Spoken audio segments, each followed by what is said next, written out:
Hare Krishna. Question: did the Bhagavad Gita originally have 745 verses instead of the current 700? Answer: no, not at all.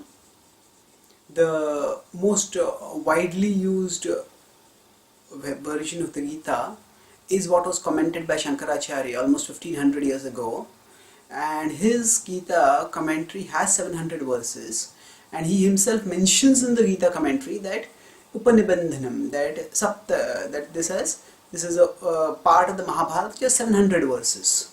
So now, although the Bhagavad Gita has been widely read, discussed, debated, commented, but there are very, very few textual variations among the various recensions of the Gita that are available.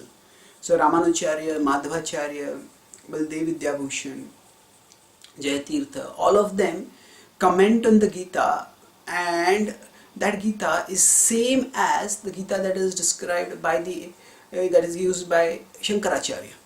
So in general, these serious commentators on the Gita, they often deal with some text critical issues, and if there are some variations in some readings of the Gita, for example, somewhere instead of there might be so then they compile it all at the beginning and put it in one place. So from the time of Shankaracharya to the time of, say, Jayatirtha, who was a prominent acharya in the Madhva Sampradaya, he doesn't mention more than a dozen small minor variations. So this is extreme stability of scripture over time, considering the manuscript tradition that was there in India. So where books were not printed, but books were handwritten, and often manuscripts doesn't stay for long. So the point is that, leave alone adding to 45 verses or deleting 45 verses, even minor variations are in a very insignificant quantity, and they are mostly inconsequential in changing, in affecting the meaning in any way. So then, so definitely the Bhagavad Gita has 700 verses, and that has not changed. So where did the idea that the Gita has 745 verses come from? So there is a commentator, Keshav Kashmiri, in the Vallabha tradition, who says in his commentary that there are 745 verses in the Bhagavad Gita. But then, curiously, after mentioning this, in his commentary on the Gita, he actually comments only on the 700 verses. So that is called the Vulgate rendition of the Gita. The Vulgate is the version of the Gita that is widely used, popularly used. That's a technical word, Vulgate, for it. So apart from him, there are some Kashmiri commentators on the Gita. There is a Ramakantha, there is Anandvardhan, and there is Abhinav Gupta. And they comment on a version of the Gita that has 745 verses. So again, coming to this point, there is no original version of the Gita which has 745 verses. There are only these three commentators on the Gita who have commented on 745 verses. Now, where they got the 745 verses, that is debatable, and its authenticity is questionable, because the Bhagavad Gita is a widely read book, and none of the other commentators on the Gita, or even those who have discussed the Gita anywhere, talk about 745 verses in the Gita. So they talk about 700 verses as the standard count. Now, significantly, even among these three commentators, the exact composition, even among these three commentators, 745 verses, as I said, and Keshav Kashmiri claims there are 745 verses in his commentary, 745 verses in the Gita, but the distribution of the verses between them, means how many verses Krishna spoke, how many Dhritarashtra spoke, these are different.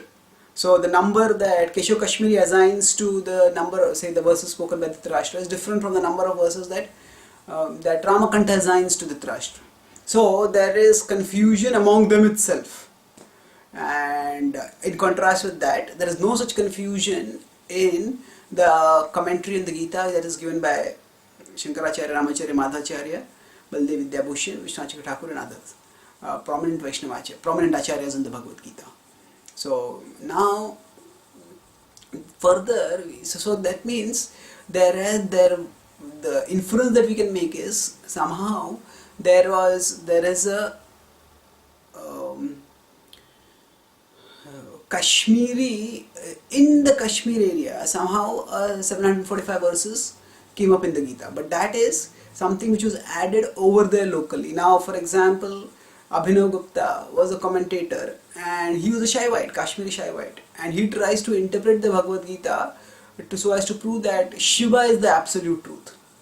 So their comment now, if you look at the Bhagavad Gita, the word Shiva doesn't come even once in the Bhagavad Gita. Rudra comes occasionally, but certainly Shiva doesn't come.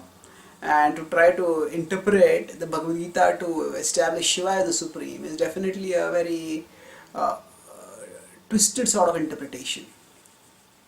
So we don't have to get carried away by disturbed by this, because this is something which is just locally there in a small part of the country, and even with there also they're also for a small fraction of periods. So if we see from the 10th century to the 13th 14th century, that is the time when the 745 verses were talked about. Subsequently, whoever Kashmiri commentators are also there, they have also used the same Vulgate of the Gita, which is used by originally by Shankaracharya. Now Shankaracharya also mentions that before him there were commentaries on the Gita, but those commentaries are usually not so well known and are often they're not available. But the point is 700 verses is the standard in the Gita.